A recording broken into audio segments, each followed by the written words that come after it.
আলুর খাস্তা বা কচুরি খেতে কিন্তু খুবই টেস্টি হয় বন্ধুরা। এটা আজকে তোমাদেরকে আমি খুবই সিম্পল এবং খুবই সহজ পদ্ধতিতে তোমাদেরকে আজকে আমি বানিয়ে দেখাবো। তো বন্ধুরা, এটা তোমরা কিন্তু বাচ্চাদের টিফিনেও দিতে পারো, এমনকি বাড়িতেও বিকেলবেলা বানিয়ে খেতে পারো। তো এটা বানানোর জন্য আমার সবার প্রথমে লাগবে 1 কাপের মতো ময়দা। তো ময়দা দেওয়ার পর আমি দিয়ে দিলাম স্বাদ মতো লবণ এবং 1 টেবিল চামচ তেল দিয়ে সুন্দরভাবে মেখে নিলাম। তারপর একটু জল দিয়ে সুন্দরভাবে আস্তে আস্তে এটাকে মেখে একটা আমি ডো তৈরি করে নেব। দেখো বন্ধুরা, আমার একটা ডো তৈরি হয়ে গেছে।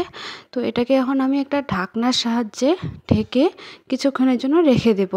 তারপর এদিকে আমি তৈরি করে নেব আলুর খাস্তা। আলুর খাস্তা তৈরি করার জন্য সবার প্রথমে আমার লাগবে আলুটাকে সুন্দরভাবে আমি কেটে নিয়েছি।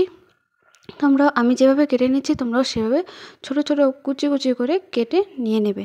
তারপর আমি এটাকে ধুয়ে নিচ্ছি। আমি কড়াই বসিয়ে দিয়েছি, কড়াইয়ের মধ্যে কিছু তেল দিয়ে দিলাম, সাদা তেল।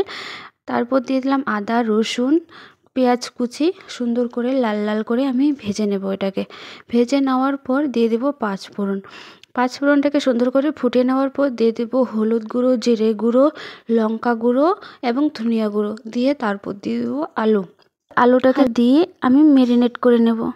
তারপর দেব লবণ স্বাদ মতো, দিয়ে আমি জল দিয়ে ঢাকনা দিয়ে ঢেকে রাখবো যে আলুটা সিদ্ধ হয়। দেখো বন্ধুরা, আমার আলুর জল কিন্তু শুকিয়ে গেছে, আলুটাও কিন্তু আমার সুন্দরভাবে সেদ্ধ হয়ে গেছে। সেদ্ধ হওয়ার পর একটু ভাজাভাজি করে নেওয়ার পর আমি ধনিয়া পাতা আর লঙ্কা কুচি ছড়িয়ে দিলাম তার উপরে। দেখো আমার ডোটা কত সুন্দর নরম এবং কত সফট হয়েছে। তোমরাও সেভাবে মেখে নেবে। দেখো আমি সুন্দর করে একটা ছোট্ট ডো করে নিলাম, ডোটাকে বেলনি করে নিলাম। বেলনি করার পর ভিতরে আলু দিয়ে দিলাম, আলু দিয়ে সুন্দরভাবে মুখটা বন্ধ করে নিয়ে আবার বেলনি করে নিলাম। বেলনি করে নেওয়ার পর আমি ছোট্ট একটা প্যানের মধ্যে তেল দিয়ে দিলাম। তোমরা যদি তেল একটু বেশি করে দাও তাহলে একসাথে 3-4টাও দিতে পারো। আমি 3টা দিয়ে সুন্দর করে তোমাদেরকে ভেজে দেখাচ্ছি। তো বন্ধুরা, দেখো কত সুন্দর আমার নানপুরি ভাজা হয়ে গেছে। তো এই নিত্য নতুন এরকম সুন্দর সুন্দর ভিডিও পেতে হলে রাজবংশী রান্না করে তোমাদের কিন্তু সাবস্ক্রাইব করে নিতে হবে। তো বন্ধুরা দেখো, আমার নানপুরি কিন্তু ভাজা হয়ে গেছে, কত সুন্দর আর কত সিম্পল এবং খুবই সহজ পদ্ধতি এবং খুবই কম সময় নিয়ে তোমাদেরকে এটা কিন্তু বানিয়ে দেখালাম। তোমরা বিকেলবেলা এটা কিন্তু বাড়িতে বানিয়ে খেতে পারো। বাই বাই বন্ধুরা।